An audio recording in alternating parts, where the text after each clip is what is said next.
It was a night where the rain didn't just fall. It hammered against the earth, drowning the city in gray. That was the night my girlfriend of 3 years left me. She pointed a manicured finger at the gleaming red Porsche curbside and told me I was only fit to rot in the mud. I stood there, letting the freezing rain soak into my bones, genuinely thinking I might die of shame or hypothermia. But then, Riley Sterling found me. My childhood friend, the heiress with a tongue sharper than a switchblade and an attitude to match, held an umbrella over my head. She dragged me back to her place and, with a clumsy yet scorching kiss, rewrote the script. It's just a kiss, isn't it? Caleb, I can do it better than she ever could. It had started earlier that evening. The wind was whipping dead leaves through the streets, turning Seattle into a swirling wind tunnel. I stood outside Tiffany Hart's apartment complex, sharing an umbrella that was struggling against the gusts. A muddy puddle had formed at our feet, reflecting our miserable expressions. Caleb, let's break up. Tiffany's voice was flat, calm. She might as well have been telling me she was ordering takeout. I froze. It felt like an icy hand had reached into my chest and squeezed my heart until it stopped beating. Why? She looked up.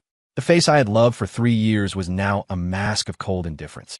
Why? She scoffed, as if I told a bad joke. You have a nerve to ask why? Look at you. You're scraping by on minimum wage gigs. You hesitate for 20 minutes just to buy me a handbag. Now look at Mr. Vance. Yesterday, he bought me a car like it was nothing. I followed her gaze. A brand new red Porsche was parked illegally at the curb, mocking my rusted-out Honda Civic tucked away in the shadows. My throat felt like sandpaper. Tiffany, I'm working on it. You said you'd wait for me to get my break. Wait? Until when? Until I'm old and wrinkled and you're still stressing about rent. Tiffany's voice sharpened. Caleb, I'm going to be honest. I'm done. I don't want a life where I have to check the price tag on everything. What I want, you can't afford. The rain drummed against the umbrella, a rhythmic assault on my sanity. I looked at her, the girl who used to make me soup when I had the flu, the girl who said we could handle anything, and she looked like a stranger. So, that's your excuse for cheating? I asked, my voice raspy. A flicker of guilt crossed her face, instantly replaced by self-righteousness. It's not cheating, it's upgrading. A guy like you, who only offers empty promises, deserves to be left behind. She snatched the umbrella from my hand without a backward glance and marched toward the Porsche. The passenger door swung open, and a slick-haired, middle-aged man leaned out, holding a jacket over her head. I stood there like an idiot, letting the icy downpour drench me in seconds. Tiffany slid into the leather seat. As the window rolled up, she gave me one last look, a mix of pity and disgust. Caleb, don't embarrass yourself by chasing me. You belong in the gutter. The Porsche's engine roared, tires spinning and splashing a wave of muddy slush all over my jeans before speeding off. I don't know how long I stood there. When my limbs went numb, I finally started walking, moving like a zombie toward my studio apartment. Inside, I didn't bother with the lights. I collapsed onto the thrift store sofa. Darkness and despair swallowed me whole. 3 years, my youth, my love, all traded for a you belong in the gutter. I fished a pack of cigarettes out of my pocket. They were soggy, ruined. Damn it. I hurled my lighter across the room and buried my face in my arms, my shoulders shaking uncontrollably. Suddenly, a violent pounding echoed from the door. Bang, bang, bang. It sounded like someone was trying to break it down. Who is it? I roared, annoyed. Me. Riley. Open up. A crisp, commanding female voice shouted back. Riley Sterling? What is she doing here? She was my neighbor growing up, practically family, though we had a volatile dynamic. She was the classic rich girl with a chip on her shoulder, toxic-tongued, and impossible to please. If we didn't argue once a day, something was wrong. I ignored her, assuming she was here to complain about some trivial nonsense. Not opening. Go away. Caleb Stone, do you want to die? I'm counting to 3, and if you don't open this door, I'm kicking it in. 1, 2. I knew her temper. The crazy girl would actually do it. I ran a hand through my wet hair and dragged my heavy body to the door. Riley stormed in like a hurricane. She was wearing a simple white tee and denim shorts, her dark hair in a high ponytail. Her flawless face was twisted in anger. She shoved me aside and slapped the light switch on. The sudden glare made me squint. Riley took one look at me, soaking wet, covered in mud, and her frown deepened. Did you fall in a sewer? I didn't have the energy to fight. I turned to go back to the couch. Don't touch me. Riley grabbed my arm. Her grip was surprisingly strong. Did you and Tiffany break up? Her voice lost its edge, replaced by a subtle tension. My heart twinged. I pulled my arm away. None of your business. Ah, so you did. Instead of getting mad, she smirked as if she'd won a bet. I can tell by that pathetic look on your face. Dumped you, did she? I said, none of your business. I shouted, the humiliation finally boiling over. Riley blinked, startled, but she didn't back down. She stepped closer, her almond-shaped eyes locking onto mine. I saw a hint of red rimming her lids. Caleb, you are such an idiot. A massive moron, she yelled, poking me in the chest. I told you Tiffany was trash. But no, you wouldn't listen. Now you've been tossed aside like garbage, and you're just going to sit here and rot? Have some dignity. I don't need you to fix me. I turned away, hiding the crack in my voice. Well, I'm going to... Riley's voice wavered, sounding close to tears. You think I want to deal with a loser like you? Silence fell over the room, heavy and suffocating. I thought she would leave. She didn't. She just stood there, staring at me, with a complexity I couldn't decipher. Anger, pity, and something else. Finally, she sniffed and issued a command. Go shower. Wash that stench and mud off right now. She didn't wait for a response. She marched into my bedroom, rummaged through my drawers, threw a set of clean clothes at my chest, and shoved me toward the bathroom. Move! Don't make me ask twice. Bewildered by her bulldozing, I stumbled into the shower. The hot water hit me, thawing my skin but not the ice in my chest. Tiffany's cruelty and Riley's bizarre behavior played on a loop in my mind. When I stepped out, clean and dressed, Riley was still there. She had a mop in hand, aggressively cleaning the muddy footprints I'd left on the floor. The sight of Riley Sterling, heiress to the Sterling fortune, mopping a cheap linoleum floor was surreal. Hearing me, she stopped and looked back. Finally, I thought you drowned in there. She set the mop aside and walked up to me. She stood on her tiptoes and reached out. Her fingers, smelling faintly of expensive lotion, brushed a droplet of water from my temple. Her touch was soft, gentle. I froze. My heart skipped a beat. We were close enough that I could count her eyelashes, smell her shampoo. The air suddenly felt thick, charged. Riley, I started, needing to break the silence. She cut me off. Caleb. She looked up, her usually fierce eyes now dark pools of focus. Did you love her that much? I stayed silent. Enough to destroy yourself like this? Was she worth it? More silence. Riley's eyes reddened again. She took a deep breath, as if steeling herself.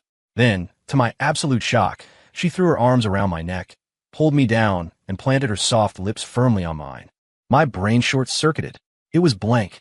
The kiss was inexperienced, clumsy, and tasted faintly of salt from her tears.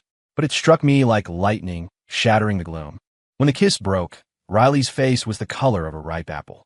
She was breathing hard, but her gaze was defiant. She leaned into my ear, her voice trembling but crystal clear. It's just a kiss, isn't it? Caleb, I can do it better than she ever could. The next morning, sunlight blasted me awake. Between the hangover and the emotional roller coaster, my head felt like it was being split by an axe. I sat up disoriented. This wasn't my apartment. The room was spacious, filled with modern, minimalist furniture and the scent of lavender. Riley's scent. The memories flooded back. The rain, the betrayal, Riley, the kiss, and that bold whisper. My face burned. What happened after that? I checked under the duvet. Fully clothed. Thank God. I wandered into the living room. It was empty. On the dining table sat a glass of milk and 2 slices of toast, weighted down by a note. The handwriting was jagged and aggressive, definitely Riley's. Porridge in the pot. Heat it yourself.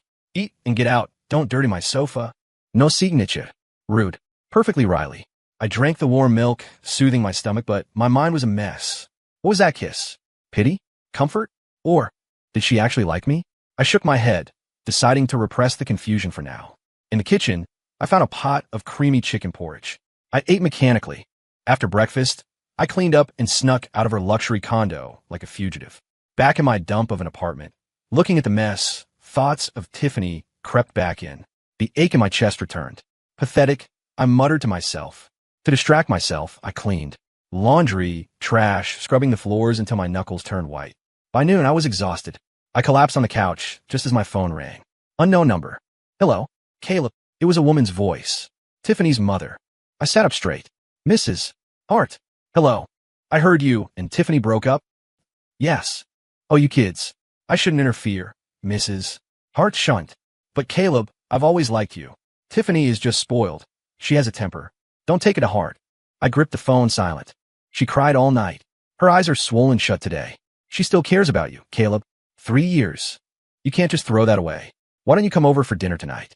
I'll make that pot roast you like. You two can talk, work this misunderstanding out. My resolve wavered. Tiffany regretted it? She still loved me? The thought was a hit of dopamine to my withdrawal-riddled brain. I hung up and agonized over it. Logic said she chose the Porsche. Emotion said 3 years didn't just vanish. Just as I was debating, someone knocked. I opened the door expecting Riley. It was her, but she looked different. She was wearing a sharp, tailored black blazer and matching trousers. She looked powerful, the usual bratty vibe replaced by executive competence. You. Change. We're leaving. She threw a garment bag at my head. I caught it. Where are we going? My dad's company gala. I need a +1. You'll do. I don't want to go. You have to. Her tone brooked no argument. Consider it. Rent for staying at my place last night. My face heated up again. About last night. Nothing happened last night, she cut in sharply, looking away, the tips of her ears turning pink. It was an accident. Forget it. Put the suit on. I'll be in the car. 10 minutes. She spun on her heel and marched off. I looked at the suit, then thought about Mrs. Hart's dinner invitation. I needed an excuse not to go back to Tiffany. This was it. The suit fit perfectly. High-end fabric, precise tailoring. Putting it on made me stand a little taller. I looked in a mirror and barely recognized myself. A change of clothes really could change a man. Downstairs, Riley was leaning against her white Mini Cooper, scrolling on her phone. She looked me up and down, a flash of approval in her eyes, quickly masked by a sneer. Well, clothes really do make the man. You finally look like a human being. I ignored the jab and got in. The gala was at a 5-star hotel downtown. The drive was silent, filled with awkward tension. At the valet stand, she handed me an invitation. Inside, talk less, eat more. If anyone asks, you're my boyfriend. Boyfriend? I choked. What else? Should I say I hired you? She rolled her eyes and looped her arm through mine. Let's go. Don't stand there like a tree stump. Her arm was soft against my sleeve. I stiffened. The ballroom was a sea of tuxedos and gowns. Riley navigated the crowd effortlessly. Dad, she said, approaching a distinguished man in his 50s. Richard Sterling, CEO of Sterling Corp. He smiled warmly. Riley, and this is... His gaze sharpened as it landed on me. My boyfriend, Caleb Stone. Riley lied without blinking. I squeezed her hand nervously, wanting to correct her, but she dug her nails into my palm, warning me. Mr. Sterling, sir. I managed. Sharp young man.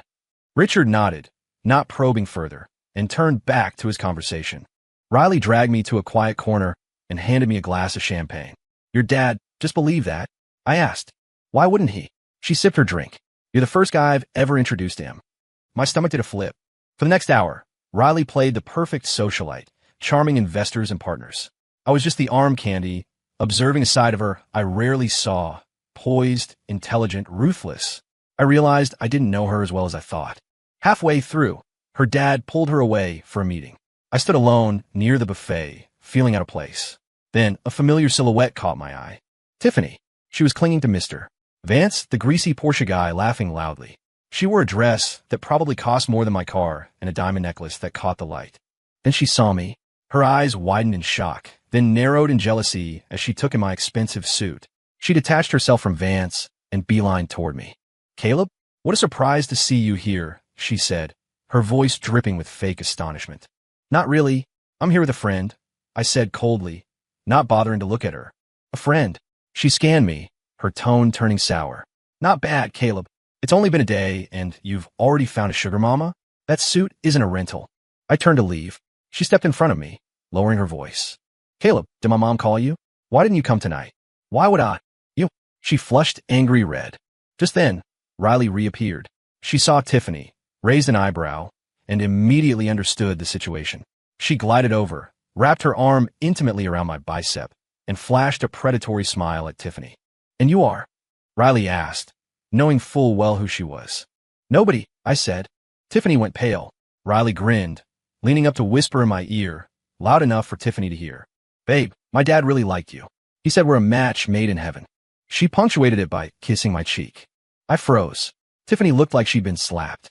Her grip on her wine glass tightened until her knuckles turned white. Defeated and humiliated, she slunk away, shooting daggers at me over her shoulder. Okay, she's gone, Riley said, stepping back. I touched my cheek, looking at her smug expression. Did you do that on purpose? Obviously, she huffed. Fight fire with fire. She dumped you because you were poor? I showed her you could do better. How did you know? I trailed off. How did she know Tiffany left me for money? Riley shrugged. Don't give me too much credit. I know her type, and I know you're an idiot who ignored the fact that she was accepting gifts from other guys for months. It stung. You knew. Everyone knew except you. She saw my expression crumble and softened her tone. Hey, I didn't mean it like that. I know. I interrupted. Thank you.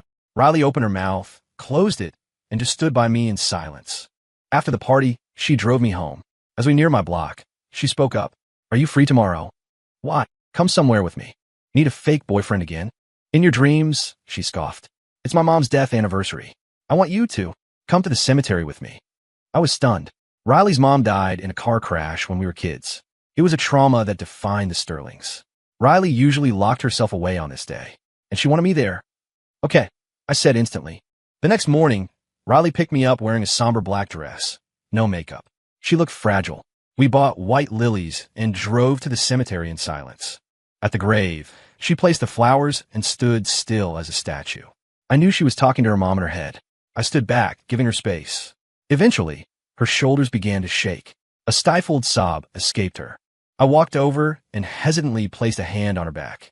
She spun around and buried her face in my chest, breaking down completely. I held her as she wept, feeling the barrier between us dissolve. We weren't the bickering neighbors anymore. We were just two people leaning on each other. After that day, everything changed. Riley stopped being so hostile. She was still snappy, but her actions were caring. She'd drop off high-end groceries claiming her fridge broke. She'd text me when I was working late, threatening to beat me up if I didn't eat, then send delivery 5 minutes later. I got used to it. I started looking forward to her chaotic energy. The whole Tiffany left was healing.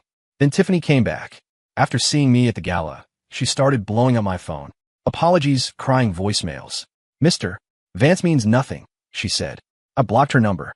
She got a new one. Caleb, I made a mistake. Let's talk. I regret it. I only want you. Are you with Riley? She's just a rich girl playing with a toy. She'll get bored and toss you. It was pathetic. I thought ignoring her would work. But one weekend afternoon, while I was reading, the doorbell rang. I opened it, thinking it was Riley. It was Tiffany. Perfect makeup, but eyes puffy from crying. She lunged for a hug. I stepped back. Caleb. She looked up through wet lashes. You won't even let me in? We're done. Leave. I tried to close the door. She jammed her foot in the jamb. No, listen to me. I broke it off with Vance. I want you back. Give me one more chance. No. Why? Because of Riley? She shrieked, her voice turning shrill. Don't be fooled. She's a Sterling. You're just a novelty to her. She doesn't love you. Whether I love him or not is none of your business. A cold voice cut through the air behind me. Riley was leaning against the doorframe, arms crossed. I hadn't heard her come up the stairs. Tiffany looked like she'd seen a ghost. Fear turned to hate. Riley, stay out of this. This is between me and Caleb. Oh, Riley pushed off the wall, walked past me, and linked her arm through mine. His business is my business now. Tiffany trembled with rage. You are together. Caleb, how could you? It's been a week.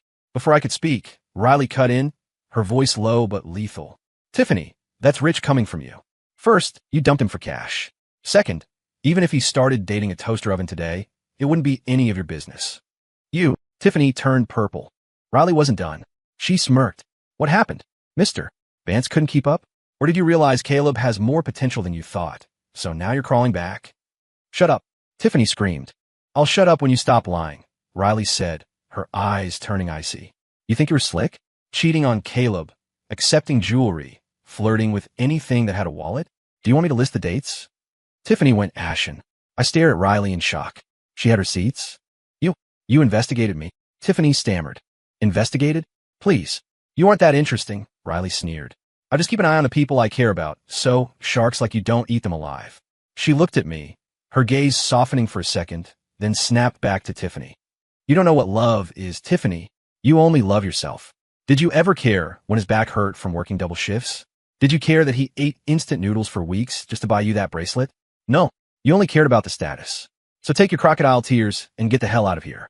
Riley took a breath and delivered the final blow. Because I know how to love him better than you ever could. She grabbed my hand, pulled me inside, and slammed the door in Tiffany's face. We heard Tiffany screaming insults from the hallway, but eventually, her footsteps faded. The apartment was quiet. I looked at Riley, feeling a tidal wave of emotions. Shock, gratitude, and hope. My throat was dry. What? Mesmerized by my coolness. Riley sat on the sofa, crossing her legs like a queen, trying to regain her composure. You said opposites here. Was that true? About Tiffany? Which part? The cheating? Yeah, I wanted to tell you ages ago, but I knew you wouldn't believe me. I figured you had to see it for yourself. I looked down. She had been protecting me from the shadows all along. Riley, thank you. Whatever. Don't make it weird. She turned her head away, her ears burning red. And I took a deep breath. What you said about loving me, was that true too? The air left the room. Riley stiffened. She didn't turn around. I watched the flush spread down her neck. After an agonizing silence, she squeezed out, You heard wrong. I didn't. I stood up and walked over to her, kneeling so I could look up at her face. Riley, look at me. She refused.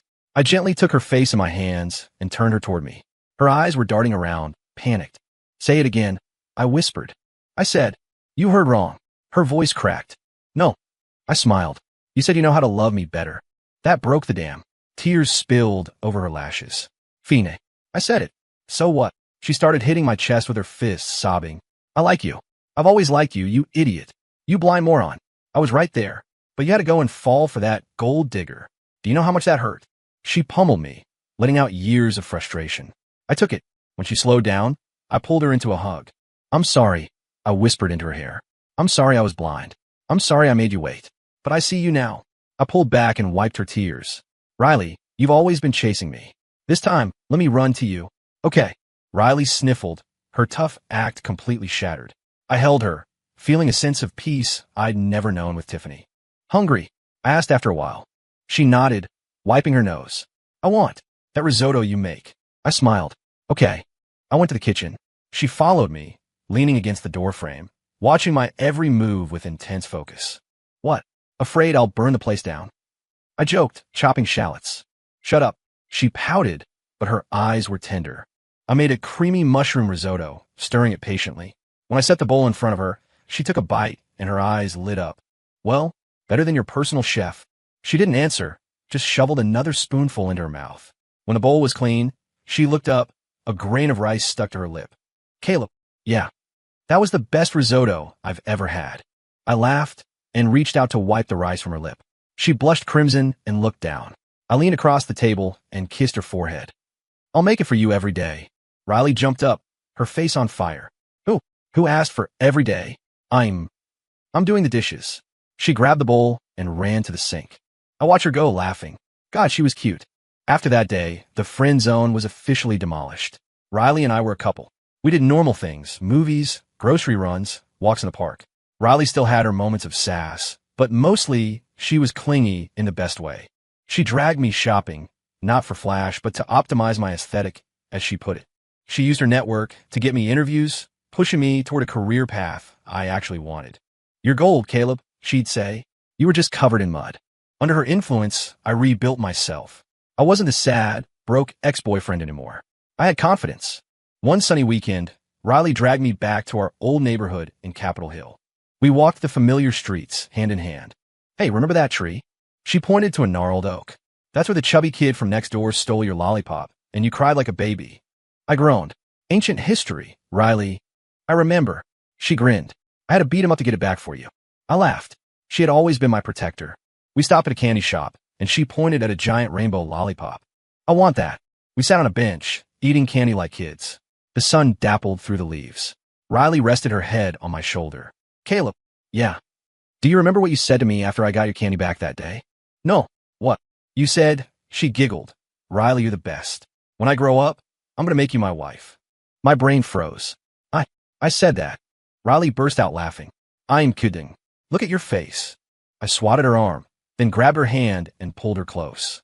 The laughter died down, replaced by a warm silence. I looked at her, my best friend, my savior, my love. I leaned in and kissed her, long and deep. Riley, maybe I didn't say it back then, but I'm saying it now. She pulled back, eyes wide. When I'm ready, when I'm the man you deserve, let's get married. Riley's eyes filled with happy tears. She didn't make a sarcastic comment. She just nodded, burying her face in my neck. The sun was shining. The nightmare was over. I was finally awake, and I was holding the only dream that mattered.